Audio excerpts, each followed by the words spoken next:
இப்ப நான் சொல்ல போற இந்த சம்பவம் 5 வயசு சின்ன குழந்தை மீராவோட வீட்டுல நடந்த சம்பவம். இவங்க வீட்டுல இவங்க அம்மாவும் அப்பாவும் அப்புறம் இந்த மீரா என்ற சின்ன குழந்தையும் தான் வாழ்ந்துட்டு இருக்காங்க. ஒரு நாள் இந்த குழந்தைக்கு பிறந்த நாள்னு அவங்க அப்பாவும் அம்மாவும் சேர்ந்து ஒரு பொம்மைய இந்த குழந்தைக்கு கிஃப்ட் பண்றாங்க. அந்த குழந்தையும் அந்த பொம்மை கிட்ட ரொம்பவே சந்தோஷமா விளையாடுறா. அந்த பொம்மை பாடக்கூடிய தன்மை கொண்டது. அந்த குழந்தையும் இந்த பொம்மை கிட்ட அதிகமா விளையாடின்னு இருந்தா. இவங்க அம்மாவும் ஏதோ குழந்தை பொம்மை கிட்ட அதிகமா விளையாடின்னு இருக்கா, அழுவாம இருந்தா சரிதான் அப்படிங்கிற மாதிரி அதை பெருசா கண்டுக்கல. அப்படியே கொஞ்ச நாள் போக போக இந்த குழந்தை தூங்காம அந்த பொம்மை கிட்டயே விளையாடிட்டு இருக்கா. ஒரு கட்டத்துல இவங்க அம்மா இந்த குழந்தை தூங்கவே மாட்டா அப்படின்னு தூங்குறதுக்கு முன்னாடி அந்த பொம்மையை எடுத்துட்டு போய் அவங்க வீட்டு ஃபர்ஸ்ட் ஃப்ளோர்ல இருக்கக்கூடிய அந்த ஸ்டோர் ரூம்லயும் வச்சிடுறாங்க.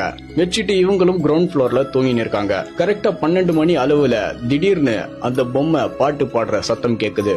இவங்க அம்மாவும் குழந்தை பொம்மைய ஆஃப் பண்ண மறந்துட்டு இருப்பா அப்படின்னு அந்த பொம்மைய ஆஃப் பண்ணலான்னு ஸ்டோர் ரூமுக்கும் போறாங்க. அப்படி அங்க போகும்போது அந்த பொம்மை பாடிக்கிட்டே இருந்திருக்கு. இவங்க அம்மாவும் அந்த பொம்மையில இருக்கிற அந்த சுவிட்சை ஆஃப் பண்றாங்க.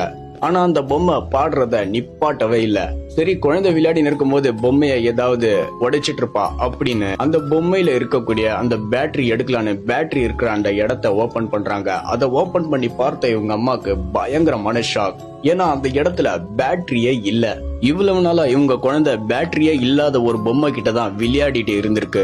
இவங்களும் மறுநாள் அந்த பொம்மை எங்க வாங்கினாங்களோ அந்த இடத்துக்கு போய் இந்த பொம்மை பேட்டரி இல்லாமலும் பாடுமா அப்படின்னு கேட்டிருக்காங்க.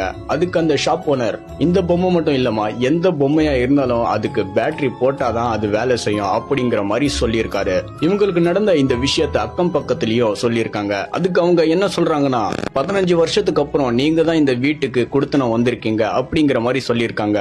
அந்த குழந்தையோட அம்மாவும் சந்தேகப்பட்டு அந்த ஹவுஸ் ஓனர் ஏதோ மறைக்கிறாருன்னு பல விஷயங்களை துருவி கேட்கும் போதுதான் அந்த ஹவுஸ் ஓனர் சில விஷயங்களை சொல்றாரு. அப்படி அவர் என்ன சொன்னாருன்னா, ஆமாமா, 15 வருஷத்துக்கு அப்புறம் நீங்க தான் இந்த வீட்டுக்கு வந்திருக்கீங்க. 15 வருஷத்துக்கு முன்னாடியே உங்களை மாதிரியே ஒரு ஃபேமிலியில இருந்த குழந்தை ஒரு நோயால பாதிக்கப்பட்டு இறந்து போயிட்டா. அதுக்கப்புறம் இந்த வீட்டுக்கு கொடுத்தனம் வந்த பல ஃபேமிலிக்கு இந்த மாதிரி பல சம்பவங்கள் நடந்திருக்கு. நானும் அந்த வீட்டுல சில பூஜைகள் எல்லாம் செஞ்சேன். அதுக்கப்புறம் அந்த வீடு 15 வருஷமா பூட்டப்பட்டுதான் இருந்துச்சு. நீங்க கெஞ்சி கேட்டதுனாலதான் அந்த வீடையே உங்களுக்கு வாடகைக்கு விட்டேன் அப்படிங்கிற மாதிரி சொல்லியிருக்காரு. இத பத்தின உங்க கருத்தை உடனே கமெண்ட்ல சொல்லுங்க. அதுக்கு முன்னாடி இந்த டெவில் மிஸ்ட்ரி தமிழை ஃபாலோ பண்ண மறக்காதீங்க. நெக்ஸ்ட் வீடியோல சந்திப்போம்.